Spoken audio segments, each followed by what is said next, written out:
Здравейте, момичета!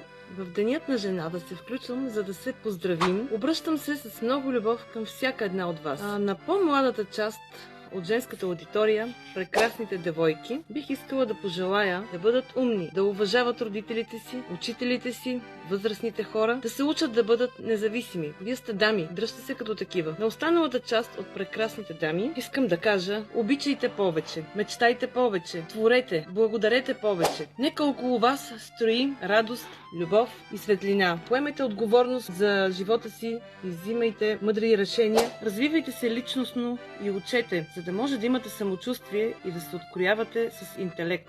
Така ще привличате по-стойностни хора. Ценете се и се обичайте. Любете се в себе си и в живота. След това във всичко останало. Празнувайте днес по-специално от който и да е друг ден. Няма значение дали сте във връзка или не. Има една връзка, която е за цял живот. И това е връзката с себе си. Излезте, поглезете се с неща, които обичате да правите, и не забравяйте едно нещо. Винаги се обграждайте с хора, на които очите заблестяват, когато ви видят. Прекрасен празник ви желая, забавлявайте се, празнувайте.